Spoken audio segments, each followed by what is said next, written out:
412장 찬양하시겠습니다. 412장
하늘에 계신 하나님 아버지, 무한하신 사랑과 은혜와 진리에 감사를 드립니다. 안식 후 3일 동안 저희들 안전하게 돌보아 주셔서 감사를 드립니다. 2020년 한 해 동안 사건 사고가 많은 시점에 올 한 해를 뒤돌아볼 수 있도록 연말 기도 주일을 인도해 주셔서 감사를 드립니다. 연말 기도 주일 2일째 인도해 주셔서 하나님의 뜻대로 근심하고 기도하며 해결을 할 수 있도록 인도하여 주시옵소서. 한 해 동안 땅에서 메인 것 풀어지게 하여 주시옵고 하늘에서도 메인 것 풀어질 수 있도록 은혜를 베풀어 주옵소서. 연말기도 주일 주제와 같이 우리 모두 하나님을 나타내는 교회, 하나님의 뜻이 이루어지는 교회, 모든 것이 하나님께 영광을 돌릴 수 있는 교회 되게 하여 주시옵소서. 말씀 전하시는 최영석 강사 목사님, 하나님의 성령으로 늘 충만케 해주셔서 하나님 성령이 교회에 하시는 말씀이 되게 하여 주시옵소서. 말씀을 가르치는 자와 듣는 자 모두 피차 주의 사랑과 은혜와 진리로 충만케 하여 주시오길. 주 예수 그리스도 이름 받들어 감사드리며 기도드리옵나이다.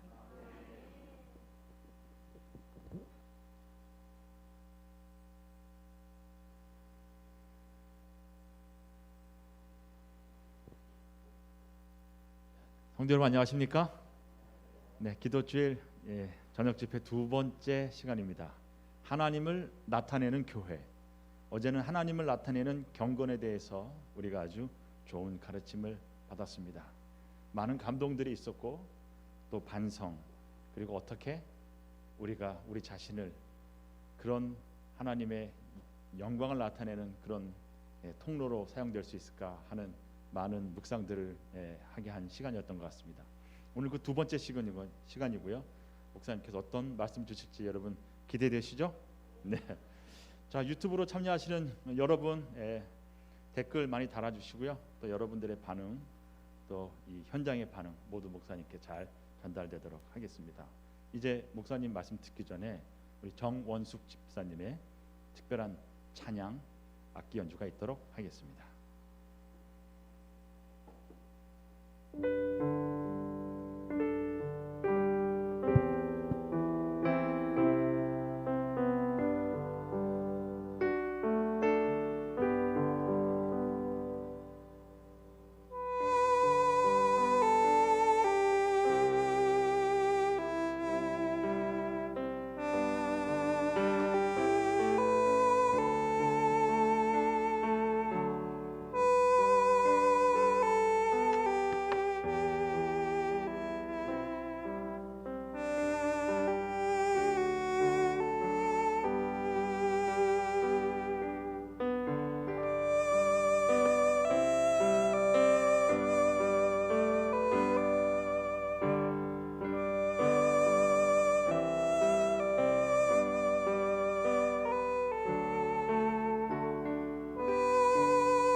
하나님교회 성도 여러분 안녕하십니까?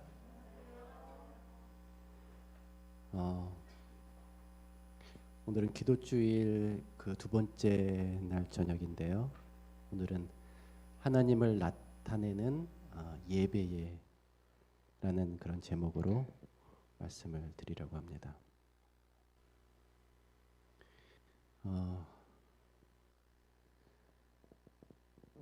그 오늘 연주하신 악기가 전자 호른, 전자 호른이에요. 예, 감사합니다. 오늘 이렇게 또 은은하고 아름다운 그런 찬양으로 하나님께 영광을 돌릴 수 있게 해주셨습니다. 또 지금 온라인으로 예배에 참석하시는 분들도 계시지만 또 이 자리에 현장에 나와 계신 우리 성도님들께도 정말 감사합니다. 사실 제가 어제 이 경기도도 다 지금 사회적 거리두기가 격상됐잖아요. 2단계로 격상되면서 성도들이 많이 오시지 못하면 어떨까 걱정을 했는데 여기 계신 참석하신 분만으로도 제가 전혀 여기 이 교회의 어떤 공백을 느끼지 못할 정도로 여러분들이 정말 뜨겁게 예배에 참여해 주셔서 제가 큰 용기를 얻고 말씀을 전할 수 있었던 것 같습니다. 여기에 두 분의 집사님이 계십니다. 안식일을 지키는 방법이 조금 달라요. 두 분의 집사님. A 집사님은 안식일에 빠지지 않고 교회에 옵니다. 오전에는 안식학교를 참여하고 또 예배를 드립니다. 예배를 마치면 성도들과 함께 식사를 나누고 또 식사 후에는 다과를 하고 또 오후에 이어지는 교회 여러 행사에 참여하고 또 도움을 줍니다. 이 세상에는 이 유혹거리들이 너무 많아가지고 이분은 어떻게 해서든지 교회 안에서 안식일을 보내고 집에 가려고 합니다. 해가 질 무렵에 신자들과 함께 찬양과 기도를 드리면서 마치고 집으로 돌아오면 다음 안식일에도 또 교회 가고 싶다 하는 그런 마음으로 늘 안식일을 지키는 분이에요. 반면에 B 집사님은 지난 안식일에 교회에 오지 않았습니다. 물론 그 예배를 드리기 싫어서 안 온 건 아니고요. 그 시간에 친구의 요청으로 수혜를 입은 홀몸 어르신의 집을 방문해서 집수리와 청소 봉사를 했습니다. 오전에 예배를 드리고 오후에 봉사할 수 있으면 좋겠다 생각했지만 아무래도 긴급한 도움이 필요한 상황이었기 때문에 어쩔 수가 없었습니다. 그 일요일 교회 다니는 그 친구와 함께 할머니 댁을 방문해서 봉사하고 할머니를 위해서 기도를 드리고 함께 식사를 나누었습니다. 여러분은 어떻게 생각하십니까? 이 A 집사와 B 집사 이 두 분 중에 누가 더 안식일을 잘 지켰습니까? A 집사죠. 그렇죠? A 집사가 안식일을 더 잘 지킨 거 아닙니까? 안식일을 지키려면 누구처럼 지켜야 돼요?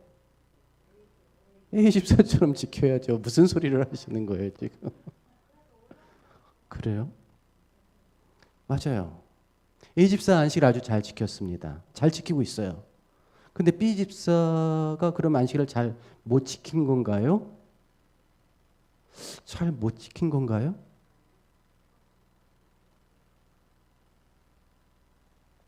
오후에 갔으면 어땠을까?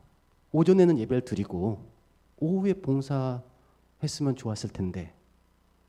근데 아까도 말씀드렸다시피 긴급한 필요가 있었어요.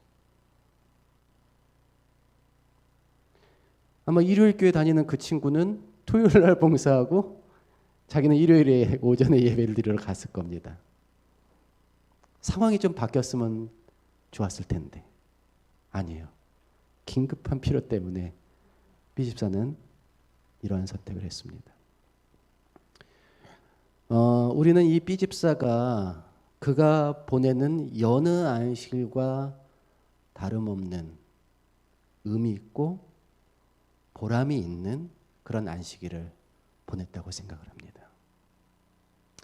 제가 이런 예를 들었다고 안식일 오전에 이런저런 상황이 생기면 다 빠져도 된다 그런 말씀을 드리려고 하는 것은 아닙니다.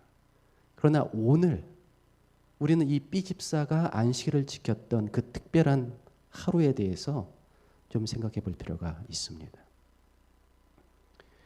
안식일을 아주 잘 지키는 교인들이 있죠. 누구죠?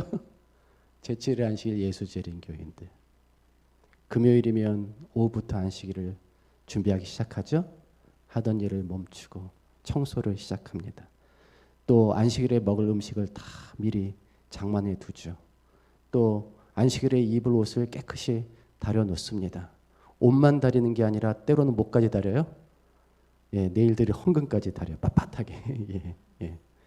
목욕 재개를 하고 안식일 아침에 일찍 와서 아주 뜨겁게 찬양하고 안식일 학교에 참여하고 또 예배에 참여하고 열심히 합니다. 예, 그렇게 하나님 안에서 하나님의 임재 안에서 행복한 안식일을 보내고 예, 석양을 바라보며 이렇게 안식일 그 무슨 예배라고 그러죠? 안식일 일몰 예배를 성도들과 함께 쫙 지내고 때로 성도들과 함께 식사를 나누면서 그렇게 안식일을 보내고 나면 정말 안식일이 기다려지지 않습니까? 다음에도 또 교회 오고 싶다. 그렇게 안식일을 잘 구별하고 있는데 어느 안식일에 선지자가 그 교회를 방문을 한 거예요. 선지자가 오셨어요. 몇몇 교인들은 이 선지자를 조금 경계를 합니다. 그러나 대부분의 교인들은 하나님의 종이라고 생각하기 때문에 환영을 해요. 담임 목사님도 선지자 오셨냐고 하면서 예, 강단을 내드렸습니다. 예, 청년과 장년으로 이루어진 찬양대와 오케스트라, 피아노와 파이프 오르간의 연주로 하나님께 훌륭한 찬양을 드린 다음에 드디어 이제 설교 시간이 되었는데 신자들은 선지자가 과연 어떤 기별을 전하는지 귀를 쫑긋 세우고 설교를 경청을 했습니다. 그런데 선지자가 이렇게 말하는 겁니다. 하나님은 여러분이 드리는 예배를 기뻐하지 않으십니다. 여러분은 정말 열심히 안식일을 잘 준수하고 헌금도 잘 드리고 있지만 하나님은 여러분들의 안식일 준수와 헌금에 실증이 나셨습니다. 여러분이 그분의 이름으로 화요일, 금요일, 안식일, 기도주일, 전도회, 사경회 등 이런저런 집회를 열며 교회에 모일 때마다 그분은 너무나 피곤해 하십니다. 여러분은 안식일을 지키고 예배를 잘 드리며 경건하고 거룩하게 살고 있다고 생각하겠지만 하나님은 여러분이 아무리 많이 예배를 드리고 아무리 많이 기도를 하고 아무리 많이 찬양을 할지라도 듣지 않겠다고 하셨습니다. 왜냐하면 여러분은 공의를 행하지 않는 예배자이기 때문입니다. 여러분은 그분이 마음을 기울이는 곳에 마음을 기울이지 않고 그분이 동정하는 자들을 동정하고 있지 않습니다. 그것이 그분에게 너무도 큰 상처가 되고 있습니다. 여러분의 신앙은 큰 모순덩어리입니다. 여러분의 신앙 때문에 그분은 큰 모욕을 받고 계십니다. 하나님께서 원하시는 예배란 이런 것이 아닙니다. 여러분 이 선지자 누굽니까? 예? 이 선지자 누구예요? 이사야 아니면 호세아예요? 예, 맞아요. 장로님 맞습니다. 이사야도 맞고 호세아도 맞아요. 근데 이사야가 좀 더 이렇게 길게 우리에게 이렇게 기별을 전했습니다. 헛된 재물을 다시 가져오지 말라. 분향은 내가 가증히 여기는 바요. 월삭과 안식일과 대회로 모이는 것도 그러하니 성회와 아울러 악을 행하는 것을 내가 견디지 못하겠노라. 내 마음이 너희의 월삭과 정한 절기를 싫어하나니 그것이 내게 무거운 짐이라. 내가 지기에 곤비하였느니라. 너희는 스스로 씻으며 스스로 깨끗하게 하여 내 목전에서 너희 악한 행실을 버리며 행악을 그치고 선행을 배우며 정의를 구하며 학대받는 자를 도와주며 고아를 위하여 신원하며 과부를 위하여 변호하라 하셨느니라. 아멘. 하나님께서 원하시는 예배는 습관이 되어버린, 형식이 되어버린, 행사가 되어버린 예배가 아닙니다. 하나님께서 원하시는 예배란 그분의 사랑과 긍휼과 정의를 실천하는 삶이 뒷받침된 형식이 아닌 죽어 있는 예배가 아닌 살아 있는 예배, 우리의 삶으로 드리는 예배, 하나님께서 원하시는 예배란 그러한 예배입니다. 너희가 정말 참된 예배자가 되기를 원한다면 선행을 배워라. 정의를 구해라. 그리고 이 세상에서 학대받는 자들을 정말 도와주는 사람이 되어라. 바로 그것이 내가 받기를 원하는 예배이다. 제가 목회를 처음 시작하면서 이 섬겼던 교회는 서중안에 있는 중동중앙교회라는 곳입니다. 거기서 제가 9년을 목회를 했습니다. 이후로 이제 세원고등학교에서 2년 목회하고 연합회로 와서 지금 11년째 같은 일을 하고 있습니다. 그래서 일선 목회 11년, 연합회 11년 이렇게 일을 하고 있습니다. 어찌 보면 이제 중동중앙교회가 거의 유일한 진정한 의미에서 일선 목회라고 경험이라고 할 수 있는데요. 제가 그 중동중앙교회에서 목회를 어떻게 했냐면요. 월요일에 성서대학,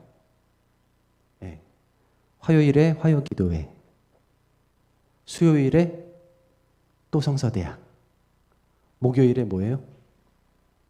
목요일에 구역반, 금요일에 금요 예배, 그리고 또 안식일 예배. 이렇게 하다 보니까 일주일에 일요일을 빼고 6일 동안 교인들을 만나는 거예요. 근데 어떤 분이 우리 일요일에 새벽 기도회를 하자 그러더라고요. 평일에는 못하니까 일요일만이라도 새벽 기도회를 하자. 그렇게 새벽 기도회까지 하니까 일주일 내내 교인들을 만나는 거예요. 근데 매일 나오는 사람들만 나와요. 그렇잖아요? 매일 보는 사람들만 봐요. 우리끼리는 좋지 뭐. 매일 보니까. 너무 좋은데 글쎄요. 그렇게 열심히 교회에 계속 모여오고 계속 만났는데 글쎄요. 뭐가 크게 달라졌을까요?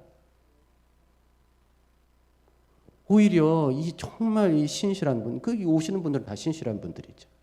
이 신실한 분들이 매일 교회에 나오니까 가정에 소홀해질 가능성들이 생기더라고요. 또 특별히 여집사님들 많이 오셨는데 남편들이 불만이 막 고조됐습니다. 내 와이프가 미쳤다고, 교회에 미쳤다고. 그래서 제가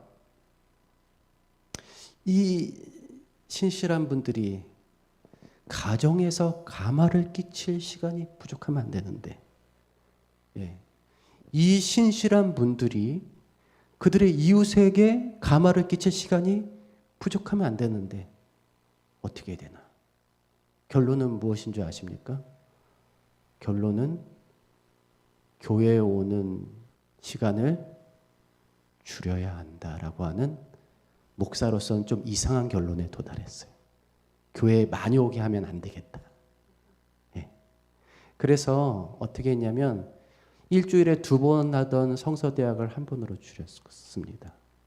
그리고 화요 기도회와 목요일 소그룹, 그렇죠?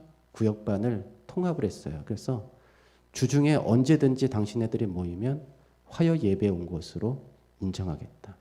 그건 뭐 합회장님이랑 상의해서 그렇게 한 거예요. 그렇게 해보라고 그러시더라고요. 그렇게 해서 교회에 오는 시간을 줄이고 가급적 저녁 시간은 가정에서 가족을 돌보는 일에 사용하고 낮에는 그들의 이웃과 함께 그들에게 선한 가마를 끼치도록 시간을 활용하게 했습니다. 제가 하지 못했던 거, 하고 싶은데 하지 못했던 것이 있다면 교인들이 지역의 봉사단체에 가입을 해가지고 한 달에 한 1번 내지 2번은 지역사회를 위해서 봉사하는 시간을 갖게 하는 거예요. 이 신실한 분들이, 그렇죠? 하나님을 나타낼 수 있는 이 품성을 가진 분들이 교회만 머무르게 하면 이건 하나님께 손해다. 자꾸 누구랑 접촉하게? 가족과 또 이웃과, 때로는 봉사활동을 통해서 함께 봉사하는 사람들에게 감화를 끼칠 수 있도록 할 필요가 있다는 것입니다. 하나님께서 원하시는 예배란 행사가 되어버린 죽은 예배가 아니라 우리의 삶으로 무엇인가를 실천하고 행동하는 방식으로 그분께 영광을 돌리는 살아있는 예배. 하나님께서 원하시는 예배는 바로 산제사입니다. 살아있는 예배예요. 하나님은 아모스 선지자에게 이렇게 말씀하셨습니다. 내가 너희 절기들을 미워하여 멸시하며 너희 성회들을 기뻐하지 아니하나니 너희가 내게 번제나 소제를 드릴지라도 내가 받지 아니할 것이요 너희의 살진 희생의 화목제도 내가 돌아보지 아니하리라. 내 노랫소리를 내 앞에서 그칠지어다. 내 빗발소리도 내가 듣지 아니하리라. 오직 정의를 물같이 공의를 마르지 않는 강같이 흐르게 할지어다. 예배만 드리지 말라고요. 예배 그만 드려라. 죄송합니다. 너무 예배만 드리지 말라고 하시는 것 같아요. 너무 막 예배만 드리지 말고 좀 나가서 뭔가 좀 해라. 그런 예배 좀 받고 싶다. 미가 선지자를 통해서도 이렇게 말씀하십니다. 내가 무엇을 가지고 여호와 앞에 나가며 높으신 하나님께 경배할까? 내가 번제물로 1년 된 송아지를 가지고 그 앞에 나아갈까? 여호와께서 천천의 수양이나 만만의 강물 같은 기름을 기뻐하실까? 사람아 주께서 선한 것이 무엇임을 내게 보이셨나니 여호와께서 내게 구하시는 것은 오직 정의를 행하며 인자를 사랑하며 겸손하게 내 하나님과 함께 행하는 것이 아니냐.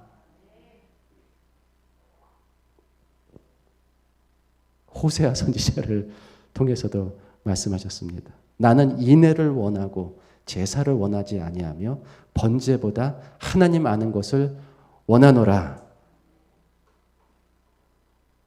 이 모든 선지자들의 글을 합하여서 예수님이 이렇게 결론을 내리셨습니다. 너희는 가서 내가 긍휼을 원하고 제사를 원하지 아니하노라 하신 뜻이 무엇인지 배우라.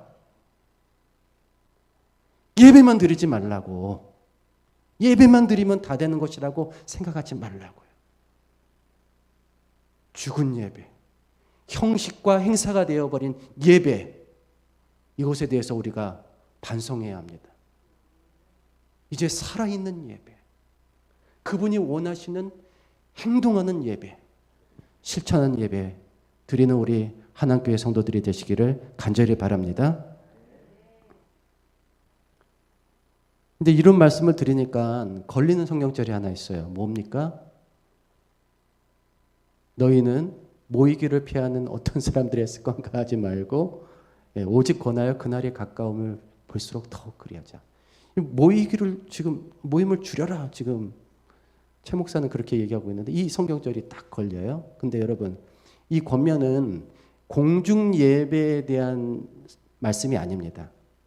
이 권면은 소그룹 예배에 대한 말씀이에요. 재림교회 성경 주석도 이 부분을 주석했습니다. 이렇게 주석했습니다. 여기서 저자는 예배와 상호 격려를 위해 모이는 그리스도인의 모임을 가리킨다. 신약시대의 이러한 모임은 통상적으로 신자들의 가정에서 이루어졌다. 또 이들의 모임이 단순한 습관과 형식적인 예배가 아니었음을 증명하는 성경절이 바로 그 앞에 있어요. 서로 돌아보아 사랑과 선행을 격려하고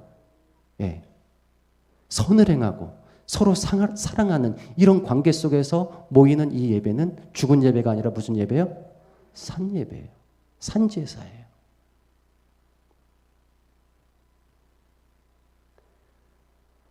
하나님은 우리에게 너희가 정말 진실한 예배자가 되기를 원한다면 이 두 가지를 하라고 요구하시는데 하나는 긍휼을 실천하는 예배자가 되라고 말씀하십니다. 긍휼을 요구하세요.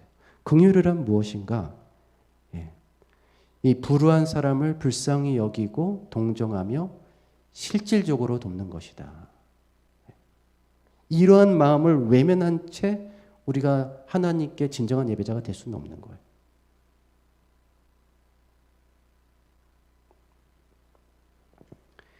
미국 LA에서 식료품 가게를 하던 한 한인 여성의 장례식에 흑인들이 대거 몰려들었습니다. 한국 사람 장례식인데 흑인들이 막 몰려들었어요. 장례식장에는 이미 사람들로 가득했기 때문에 사람들이 다 들어올 수 없었어요. 그래서 많은 흑인들이 차를 돌려가지고 이분이 운영했던 식료품 가게로 향해서 그 앞에 모여서 그 앞에 초와 꽃을 놔두면서 이 여인의 죽음을 애도했습니다. 이 가게의 단골 손님이었던 흑인 버스 운전사 6명이 정복을 입고 그녀의 관을 운구했습니다. 이분의 이름은 홍정복. 그녀의 별명은 코리안 마마. 한국 사람인데 우리 엄마예요. 엄마. 한국인 엄마. 흑인들이 그를 한국인 엄마라고 불렀어요. 기저귀와 우유를 살 돈이 없는 여인이 오면 돈은 다음에 줘도 된다고 하면서 거저 주었다고 합니다. 불량스러운 복장을 입은 흑인이 들어와도 감시의 눈초리로 보지 아니하고 따뜻한 눈으로 맞이했다고 그래요. 마마는 우리를 인간으로 대우했습니다. 그녀는 피부색을 따지지 않았습니다. 라고 한 흑인 소년이 장례식에 울먹이면서 이야기를 했어요. 1992년 LA 폭동이 있었죠. 흑인 폭동이 있었을 때 당시 많은 한인 상가들이 막대한 피해를 입었습니다. 단 한 가게를 제외하고요.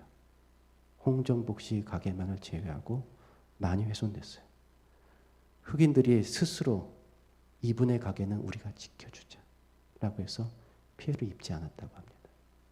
그러나 시간이 흘러 이 홍정복 씨의 이 선행을 알지 못하는 어떤 사람이 이 가게에 침입해서 돈을 빼앗고 그녀를 살해했던 것이죠. 그녀를 추모하며 이런 글을 쓴 사람이 있었습니다. 마마, 우리가 살인자를 찾아 대가를 치르게 할게요. 그러나 그녀의 마음을 아는 사람은 또 이런 글을 남겼습니다. 주여 그들을 용서하소서. 그들은 자기가 무슨 일을 했는지 모릅니다. 저는 이 홍정복 씨의 이야기를 읽으면서 성경 속의 도르가를 떠올렸습니다. 도르가는 거듭난 그리스도인이었죠. 그는 가난한 사람들을 돌보는 삶을 당연하게 여기며 생전에 많은 선행과 구제를 실천했습니다. 그녀의 삶은 그 자체로 하나님의 자비와 긍휼을 나타내는 삶이었어요. 그런 경건을 보여주는 삶이었습니다. 하지만 그녀가 병들어 죽자 수많은 사람이 그녀의 집에 움집하여서 그녀의 죽음을 애도했습니다. 특별히 신자 중 일부는 사람을 베드로에게 보냈어. 도르가가 죽었으니 와서 좀 어떻게 해보라고 사도에게 요구했습니다. 와서 좀 어떻게 해봐라. 예. 그 장례식에 참여했던 사람들의 마음은 다 같았어요. 뭐냐면 하나님, 이분은 아직 죽어서는 안 되는 분이에요. 이분이 좀 더 우리 곁에 계셔주기를 바랍니다. 하나님 도와주세요. 장례식장에 모인 사람들이 다 그런 생각이었어요. 저는 이 도르가의 이야기를 읽을 때마다 그런 생각이 들어요. 내가 죽을 때, 내가 죽으면 사람들이 잘 갔어. 네, 그렇게 할지 아니면 참 아쉽다. 조금이라도 더 우리 곁에 있으면 좋을 텐데 참으로 아쉽다. 하나님이 이를 다시 살려주셨으면 좋겠다. 그런 생각을 하게 될지 생각해 보게 됩니다. 여러분들이 죽으면 어떻게 될까요? 여러분들이 돌아가시면 사람들이 그렇게 안타까워 할까요? 아니면 잘 갔어. 그렇게 될까요? 그만큼 도로 가는 모든 사람들에게 많은 도움을 주었던 그런 훌륭한 그리스도인이었던 것입니다. 그녀가 지어준 속옷과 겉옷을 가지고 온 과부들이 그녀의 시신곁을 떠나지 않고 짙은 애도의 눈물을 흘렸습니다. 베드로가 도착해서 사람들을 내보내고 기도를 드렸습니다. 그리고 죽은 시체를 향해서 일어나라! 라고 외쳤어요. 일어나라! 그랬더니 도르가가 살아났습니다. 도르가가 왜 살아난 줄 아세요? 도르가는 죽을 수 없기 때문에 그렇습니다. 도르가는 죽어서는 안 되는 사람이에요. 우리의 마음속에 도르가는 살아나야 됩니다. 시대와 시대를 거쳐서 모든 교회에 도르가는 살아나야 합니다. 도르가의 정신이 살아나야 우리가 하나님께 산 예배를 드리는 진정한 예배자가 될 수가 있어요. 도르가요, 살아나라. 여러분의 마음속에 도르가가 살아나기를 간절히 바랍니다. 하남교회의 모든 신자들의 마음속에 도르가가 살아나기를 바랍니다. 진정한 긍휼의 실천자, 하나님께서 바라시는 진정한 참 예배자가 살아나게 되기를 주님의 이름으로 축원합니다.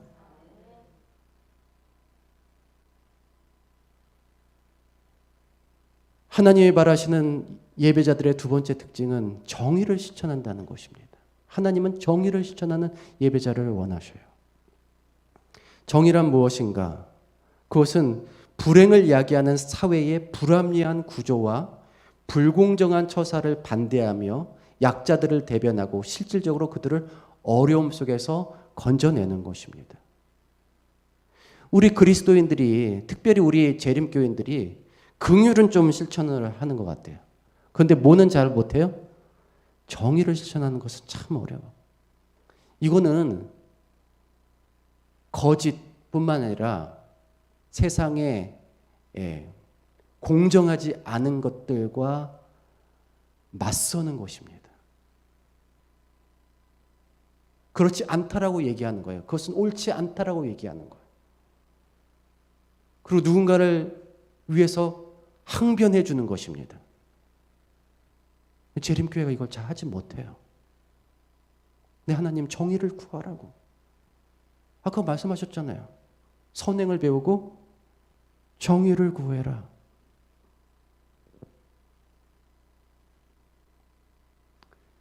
이 오스카 로메로 대주교는 엘살바도르의 가난한 농부의 아들로 태어났습니다. 그는 이 고된 하루의 일과를 마치면 성당으로 달려가곤 했대요. 그의 삶에서 유일한 희망과 위로를 주는 분은 하나님이셨다고 그래요. 하지만 이제 이 농부의 아들로 태어났지만 하나님을 정말 사랑하는 마음으로 신학을 공부하고 신부가 되어서 비로소 엘살바도르 대주교까지 오르게 된 것입니다. 하지만 그의 고국은 극심한 분부의 격차, 빈부의 격차, 군부 독재, 사회 불안 등의 문제가 많이 있었습니다. 그런데 이 로메로 대주교는 종교와 정치, 종교와 사회 문제에 선을 그었어요.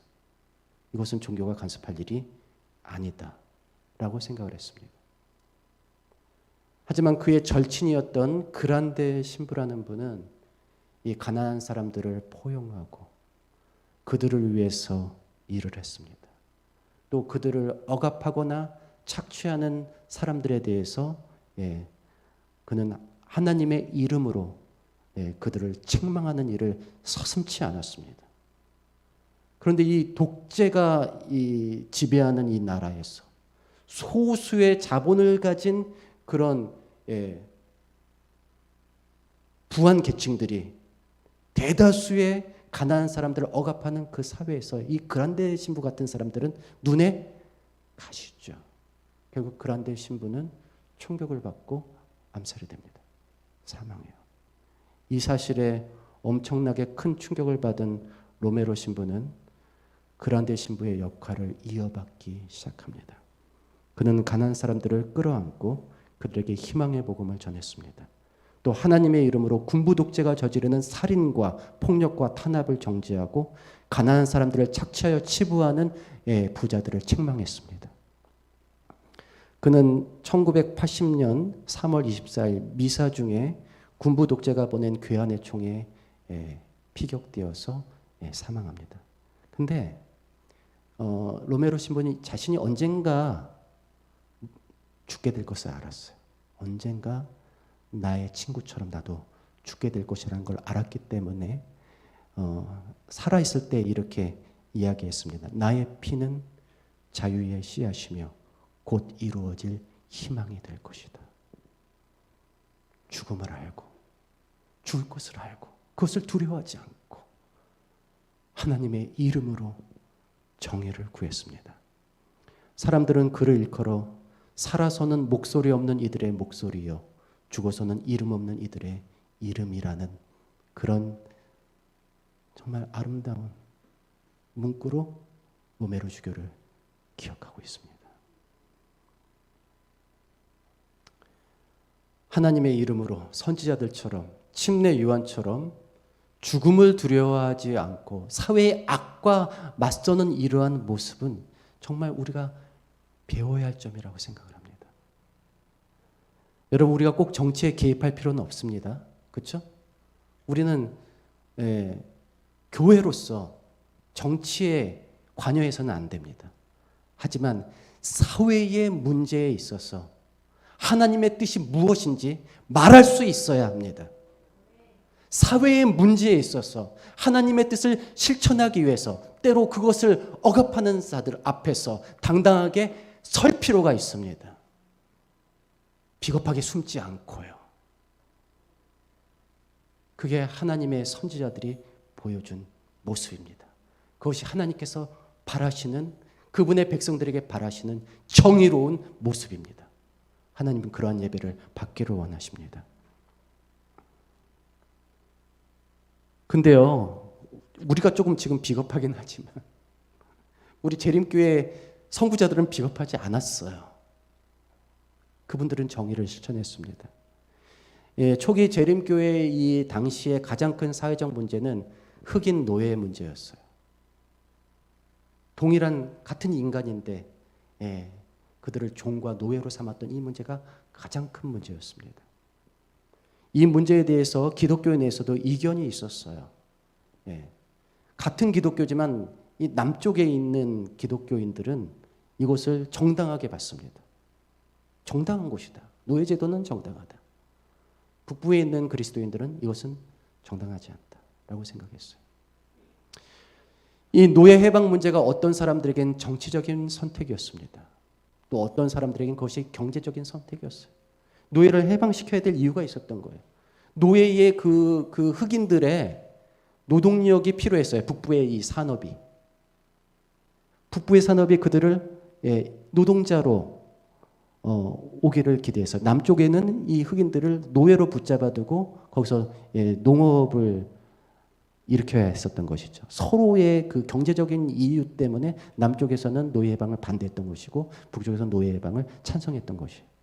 이것이 경제적인 문제 또 정치적인 문제로 갈리게 되었어요. 그럼 재림교회는요? 재림교회는 왜 이 흑인 노예를 왜 반대했습니까? 정치적인 문제예요? 경제적인 문제예요? 인권의 문제예요? 예? 평등? 예. 예, 좋아요. 좋습니다. 하지만 재림교회에선 이것은 하나님의 말씀과 진리에 관한 문제였어요. 하나님의 말씀이 우리에게 무엇을 가르치는가, 무엇을 요구하는가에 따라서 재림교회 선구자들은 선택했습니다. 노예들은 어떻게 돼야 된다? 해방돼야 된다.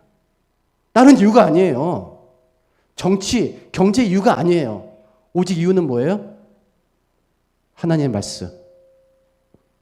그분이 원하시는 정의가 무엇인지 말씀을 통해서 깨달았기 때문에 흑인 노예제도를 반대했던 것입니다. 엘렌 화이트이 이렇게 얘기합니다.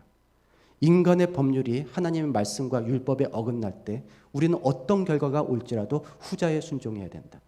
우리나라의 법률은 노예를 그 주인에게 넘겨주도록 요구하지만 우리는 순종하지 말아야 하며 이 법을 범한 결과도 감수해야 한다. 노예는 어떤 사람의 소유도 아니다. 하나님께서 그의 정당한 주인이시므로 사람이 하나님의 피조물을 그의 손에 넣고 자기 것이라고 주장할 권리가 없다. 이게 뭐냐면 노예들이 막 도망가잖아요. 그러면 숨겨주잖아요. 교인들이. 숨겨주라는 거예요. 원래 주인에게 돌려주지 말라고요. 숨겨주라고. 그러다 걸리면 어떻게 돼요? 몰라 어떻게 될지 모르지만 그렇게 하래요.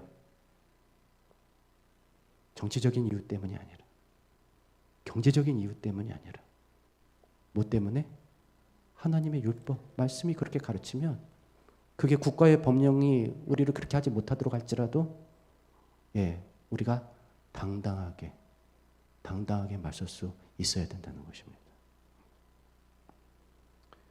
엘렌 G 화이트의 둘째 아들이었던 에드슨은 어려서부터 부모님의 출판 사업에 몸담았지만 장성하면서 신앙적인 방황에 빠졌어요. 그러다가 이 엘렌 화이트이 쓴 유색 인종을 위한 우리의 의무. 여기서 유색 인종이라고 하는 것은 흑인들을 얘기하는 거예요.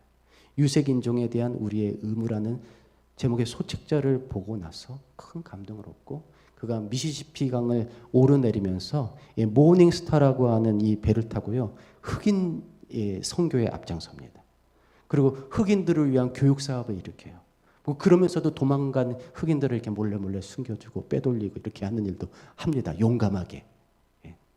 흑인 노예들을 돕는 일에 주저하지 않았어요. 그 결과 남부 지역에 재림교회 선교적인 확장의 기틀이 마련이 됐습니다. 여러분 시대적인 상황에 비춰봤을 때 재림교회가 선택한 이 정의는요. 당시의 사회인식을 훨씬 뛰어넘는 것이었습니다. 당시에는 아주 많은 그리스도인들이 그거 괜찮은 거 아니야? 라고 생각하고 있을 때 재림교회들은 아니야. 성경을 보니까 아니야. 하나님이 요구하시는 것이 아니야. 그것은 정의가 아니야. 라고 생각했던 것이에요. 그리고 그런 믿음대로 행동했습니다. 여러분 우리는 가난하고 불우한 사람들을 돕고 그들을 섬겨야 합니다. 하지만 그들을 돕는 일뿐만 아니라 그런 가난과 불행을 야기하는 원인하고도 싸울 수 있어야 합니다. 우리에게 군대가 없고 무기가 없고 우리에게 힘이 없을지라도 하나님께서 우리에게 허락하신 사랑과 긍휼의 정신으로 우리는 이런 것들에 맞서 싸울 수 있어야 합니다. 그것이 하나님께서 우리에게 요구하시는 정의입니다. 이 삭개오는 바로 이런 사회 문제의 중심에 서 있었던 인물이에요. 그는 포갑적인 로마 정부를 대신하여 식민 사회였던 유대 사회에서 이 가난한 백성들의 고요를 짜는 일을 하고 있었죠. 그는 단순한 세리가 아니라 그 세리들의 뭐예요? 장이에요. 우두머리예요. 그가 그 세리장이 되기까지 얼마나 많은 사람들의 세금을 쥐어짰을까요? 그가 그런 실적을 바탕으로 승승장구하여 그 시대의 성공 가도를 걷고 있었던 것입니다. 하지만 그의 성공은 하나님의 가르침과는 거리가 멀었습니다. 반면에 그와는 정반대의 길을 걷는 분이 계셨죠. 누굽니까? 나사렛 예수. 그분은 가난하고 병든 자들을 섬기면서 그들을 위해 봉사하셨습니다. 또 이 땅에 소외된 사람들을 모두 형제와 자매로 용납하고 받아들였었어요. 이런 예수 그리스도의 삶은 삭개오의 삶과는 너무나 반대편에 있었던 것이에요. 그러나 이런 예수 그리스도께서 심지어 때로는 누구까지도 자기 같은 세리까지도 불쌍히 여기며 용납하시는 모습을 보고 삭개오는 감동하며 그분의 가르침과 삶에 자기도 모르게 매료되었던 것이에요. 그래서 그분이 여리고에 오신다는 소식을 듣고 내가 이분을 꼭 한번 뭐 했으면 좋겠다? 만나봤으면 좋겠다. 키가 작아서 볼 수가 없으니까 뽕나무에 올라가서 그분을 뵙기를 청한 것이었죠.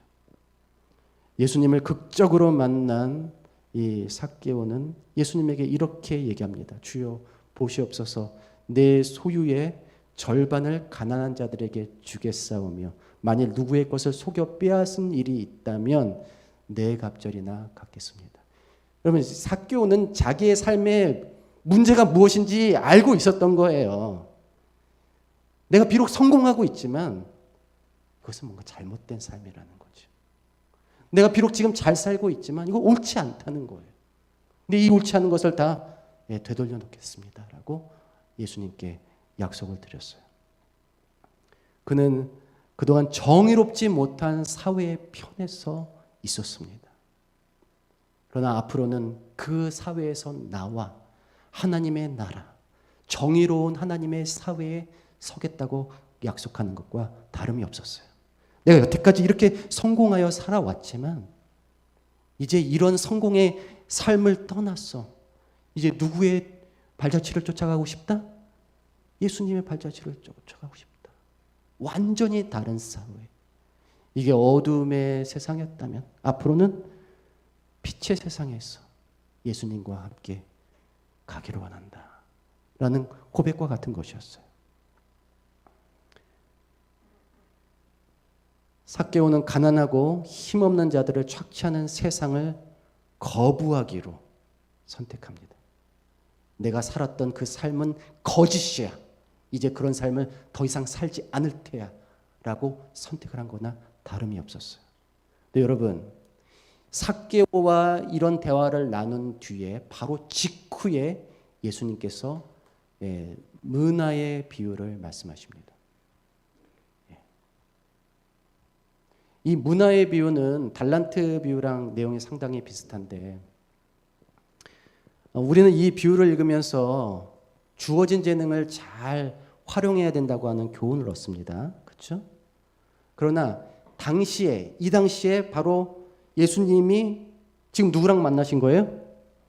삭개오를 만나가지고 그가 이러한 고백을 한 다음에 이 문화의 비유를 얘기하셨을 때 당시 그 자리에 있었던 사람들은 그 비유를 조금 다른 의미로 받아들였을 것 같습니다.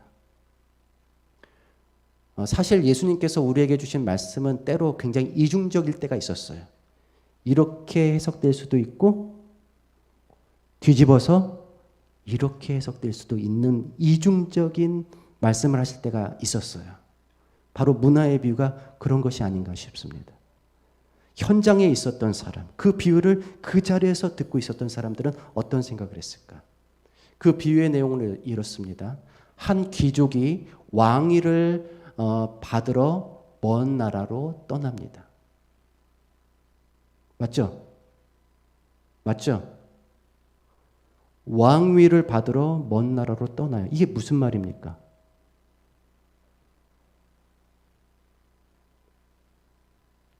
우리가 지금 읽으니까 그걸 예수님이 하늘에 갔다 오시는 걸로 이해하지만 당시 사람들은 왕위를 받으러 먼 나라로 간다고 한 얘기는 지금 이 나라가 식민지라는 얘기예요. 주권이 없다는 뜻입니다. 로마 제국의 황제가 인정하는 왕위를 받으러 황제를 만나러 가는 거예요. 그러면 빈손으로 갑니까? 빈손으로 가요? 많은 예물을 가져가야겠죠? 그렇죠? 그래서 막대한 예물을 가지고 가는 바람에 이 재산의 손실을 만회하기 위해서 그 종들에게 돈을 주고 내가 올 때까지 뭐 하라고 시킵니까? 장사를 하라고 시키죠. 근데 이 장사가 범상치가 않네요. 그래요? 이 여행이 길어봤자 6개월 정도인데 그 6개월 동안 어떤 사람은 2배를 남기고 어떤 사람은 5배를 남기고 어떤 사람은 10배를 남겼습니다. 6개월 만에 10배를 남기는 장사를 할 수 있으면 해요, 안 해요? 하죠. 나도 좀 그렇게 좀 돈 좀 벌어봤으면 좋겠어요. 그렇죠? 10배를 남기는 장사가 어떻게 어떤 장사를 하면 그런 돈을 벌 수 있어요? 그렇게 돈을 벌 수 있는 방법은 누가 잘 알아요? 세리들이 잘 알지. 돈 놓고 돈 먹기를 해야만 짧은 시간 안에 2배, 5배, 10배의 수익을 거둘 수가 있는 거예요. 돈 놓고 돈 먹기. 그래서 어떤 종은 짧은 시간 안에 그 자본을 활용해서 이자를 받거나 이자를 못 내는 사람들은 어제 말씀드렸잖아요. 이자를 못 내면 어떻게 돼요? 종이 되고 그 다음에 가진 것들을 다 어떻게 됩니까? 몰수당하죠. 빼앗게 돼서 짧은 시간에 돈을 버는 방법은 그 당시 세리들이 사용했던 방법이에요. 그런 방식으로 부를 축적했기 때문에 이스라엘에서 세리가 가장 지독한 사람으로 비난을 받았던 것입니다. 로마인들보다 더 증오하는 대상이 세리였어요. 세리가 하는 짓을 했겠죠. 근데 다들 그렇게 장사를 해서 주인에게 막대한 이익을 바치는데 갑자기 한 종이, 이상한 종이 나는 그러한 장사를 하지 않겠다라고 선언해 버립니다. 그래서 주인이 돌아와서 화를 내죠. 차라리 너에게 맡기는 돈을 이자를 받았으면 차라리 날 뻔했는데. 그러면서 이 사람이 갖고 맡겼던 돈을 빼앗아서 열무나를 가진 사람에게 주라고 합니다. 그리고 누가복음에서는 이 종을 어떻게 하라고 명령하냐면 내가 보는 앞에서 죽이라고 명령합니다. 마태복음 25장에서는 그 종을 어두운 바깥으로 쫓아내라고 명령합니다. 끔찍하죠. 주류사회에서 여태까지 주류사회였어요. 성공 가도를 달리고 있었던 한 세리. 하지만 그가 이제 그 주류사회에서 어떻게 되는 겁니까? 어두운 세계로. 여기가 빛의 세계고 여기가 어둠의 세계지만 이 사람은 지금 자기가 여태까지 어둡다고 보는 진영. 하지만 거기엔 누가 계셔요? 예수 그리스도께서 계신 그 진영으로 가면서 드디어 그에게는 그것이 빛의 세계가 되는 그러한 선택을 하는 이 삭개오의 선택을 그대로 얘기해주고 있는 바로 그런 비유가 아닌가. 사람들은 문화의 비유를 통해서 삭개오 얘기를 하는구나 라고 들었을 수 있다는 것이죠. 그런데 여러분 여기서 놀라운 반전이 일어납니다. 이 달란트 비유 25장에 있는 달란트 비유 바로 다음에 양과 염소의 비유가 나오는데 여기에도 왕이 등장하죠. 임금이 등장합니다. 근데 이 임금은 모든 사람을 양과 염소로 나눕니다. 양의 편에 있는 자들은 영생에 들어가고 염소의 편에 있는 자들은 영벌에 들어가는데 이 두 그룹의 차이는 무엇입니까?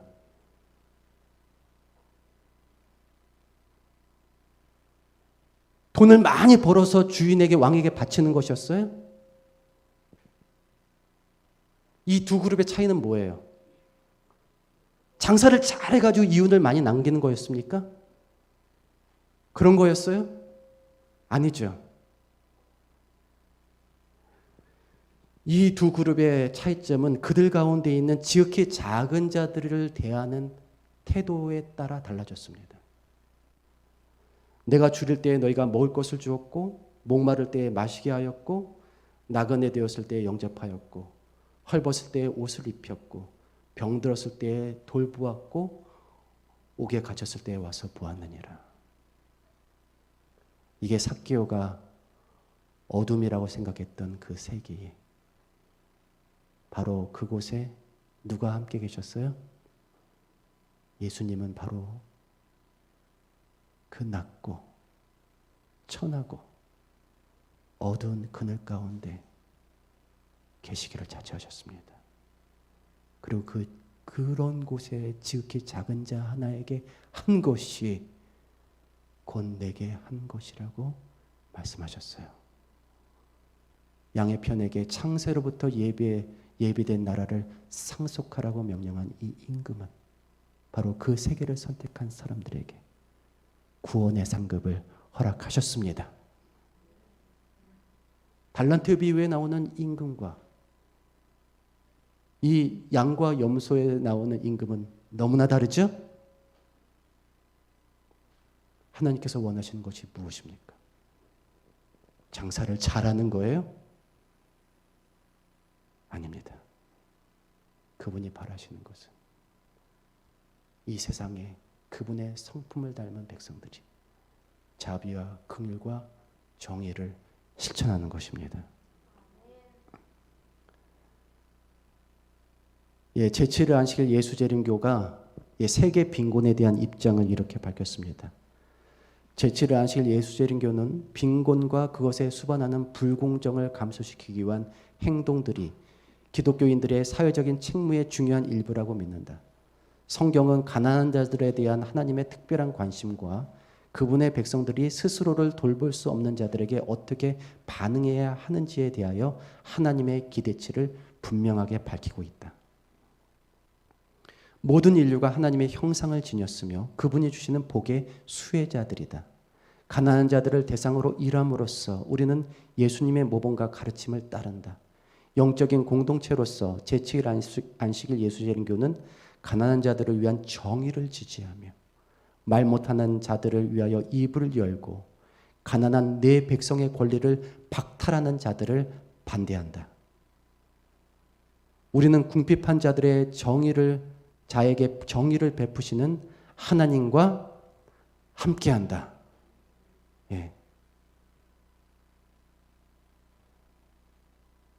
바로 삭개오가 예수님과 함께하기로 선택했던 그 결심을 제7일 안식일 예수재림교회도 하고 있습니다. 여러분들도 그러한 결심을 하는 하나님의 진실한 참된 예배자가 되기를 간절히 바랍니다. 이 선한 사마리아의 비유를 보면요, 한 사람이 다 죽게 생겼는데 길가에 쓰러져 있는 그를 보고 제사장도 그냥 지나쳐버리고 레위인도 다 지나쳐버립니다. 왜요? 좀 도와주지 왜 지나쳤습니까? 그 이유는 아마도 그들이 예배를 잘 드리기 위해서였을 거예요. 그들은 지금 예루살렘 성전으로 향하는 길이었어요. 예배 드리러 가는 길이었어요.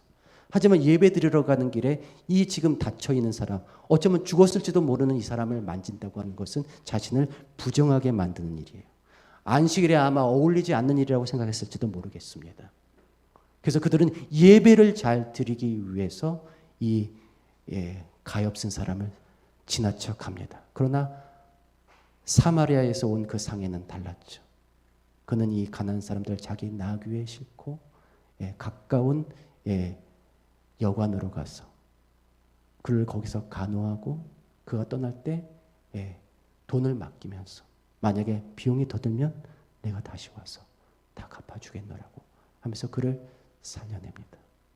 여러분, 예배를 잘 드리기 위해서 그를 지나쳤던 그 제사장과 레위인, 그리고 예배를 못 드렸지만 그가 죽을 수밖에 없는 그 상황에서 그를 건져내었던 이 선한 사마리아인, 이 두 그룹 중에 누가 더 하나님을 잘 예배하는 사람이었습니까? 선한 사마리아인이죠. 우리 한안교회 모든 성도들은 선한 사마리아인처럼 하나님을 더 잘 예배하는 그러한 신자들이 되시기를 간절히 바라면서 말씀을 마치겠습니다.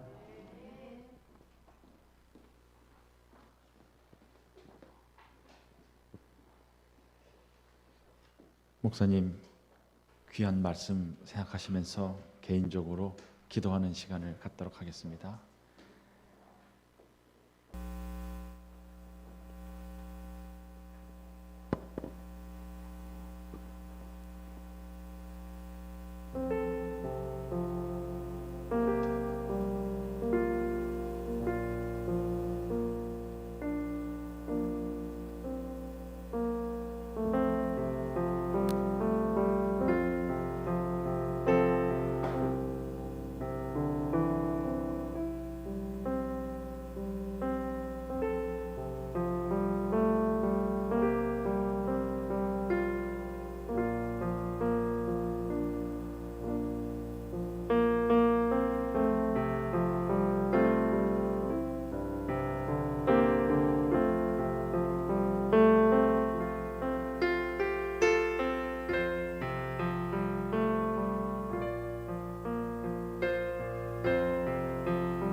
찬미 441장 이 복된 기도 시간에 1절만 찬미하시겠습니다. 찬미 후에 말씀 주신 목사님께서 기도하겠습니다.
하나님 아버지,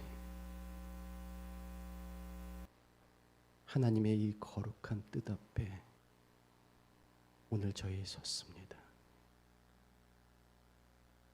그러나 이 거룩한 뜻을 받들기에 저희들이 얼마나 부족한 사람인지 깨닫게 됩니다. 미약하여 아무것도 할 수 없는 저희들을 불쌍히 여겨 주시옵소서.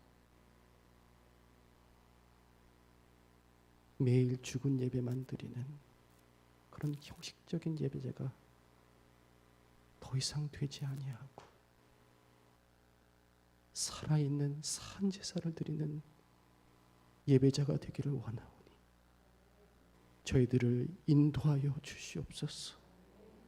우리의 약한 무릎을 일으켜 세워주셔서 이 어두운 세상 속에서 무엇인가를 할 수 있는 능력 있는 교회 되게 도와주시옵소서.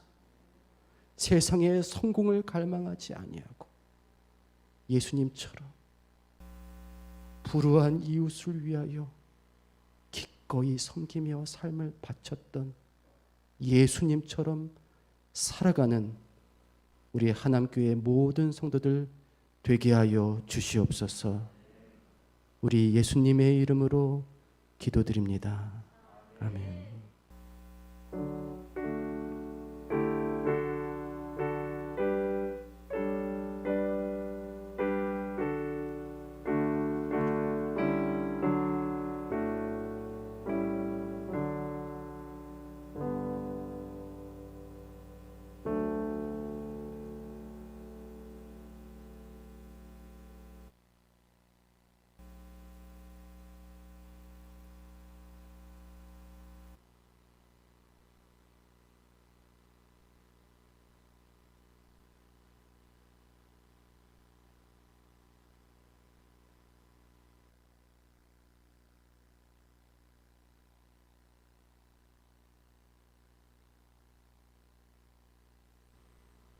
네, 목사님께 인사하고 들어오세요.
간 1절 부르고 간주